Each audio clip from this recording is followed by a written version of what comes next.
અમદાવાદમાં મ્યુનિસિપલ કોર્પોરેશનની પાર્કિંગની જગ્યાએ વાહન પાર્ક કરો ત્યારે ત્યાં ચોખ્ખી સૂચના આપેલી હોય છે કે તમારા જોખમે પાર્ક કરો. એટલે કે પાર્કિંગ કોન્ટ્રાક્ટર તમારા વાહનની કોઈ જવાબદારી લેતા નથી. જોકે હવે આ સ્થિતિ બદલાવાની છે. મ્યુનિસિપલ કોર્પોરેશને પાર્કિંગ કોન્ટ્રાક્ટરો માટે આકરી શરતો નક્કી કરી છે. તેથી પેઇડ પાર્કિંગમાં રાખવામાં આવેલા વાહનો ચોરાઈ જાય કે ડેમેજ થાય તો તેના માટે કોન્ટ્રાક્ટરો જવાબદાર ગણાશે. અમદાવાદમાં મલ્ટી લેવલ પાર્કિંગમાં વાહનોને કોઈ નુકસાન થાય અથવા તો ચોરી થાય તો તેના માટે કોન્ટ્રાક્ટરને જવાબદાર ગણવાની શરત નક્કી કરવામાં આવી છે. પ્રહલાદનગર મલ્ટી લેવલ પાર્કિંગને 3 વર્ષ માટે ચલાવવાના ટેન્ડર બહાર પાડવામાં આવ્યા છે, જેમાં વાર્ષિક 5.98 લાખ રૂપિયાની બેઝ લાયસન્સ ફી રાખવામાં આવી છે.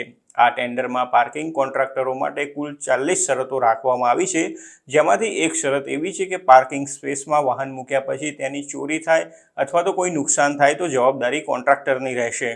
પ્રહલાદનગરમાં 8 માળનું મલ્ટી લેવલ પાર્કિંગ કોમ્પ્લેક્સ બનાવવામાં આવ્યું છે, જેના માટે 93 કરોડ રૂપિયાનો ખર્ચ થયો છે. આ કોમ્પ્લેક્સમાં 474 કાર અને 404 ટુ વ્હીલર પાર્ક કરી શકાય છે. ટેન્ડરની શરતોમાં લખ્યું છે કે અહીં પાર્ક કરવામાં આવેલા વાહનના ઇન્સ્યોરન્સ ક્લેમ માટે કોન્ટ્રાક્ટર જવાબદાર રહેશે. તેમાં આગ, ચોરી અથવા બીજા ડેમેજનો સમાવેશ થાય છે.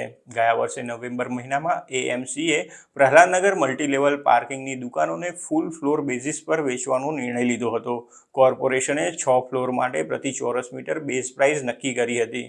પ્રહલાદનગર મલ્ટી લેવલ પાર્કિંગ સ્પેસને 99 વર્ષની લીઝ પર આપવાના બદલે સેલ ડીડ દ્વારા વેચવામાં આવશે, જેથી તેમાં સૌથી વધુ બિડર્સને રસ પડે. ગ્રાઉન્ડ ફ્લોર પર પ્રતિ ચોરસ મીટર 2.74 લાખની બેઝ પ્રાઇસ નક્કી થઈ છે.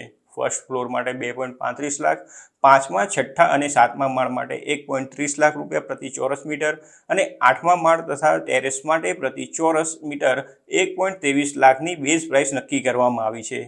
એએમસી 219 કરોડ રૂપિયાની બેઝ પ્રાઇસ પર 16,631 ચોરસ મીટર ફ્લોર સ્પેસ વેચવાની યોજના ધરાવે છે.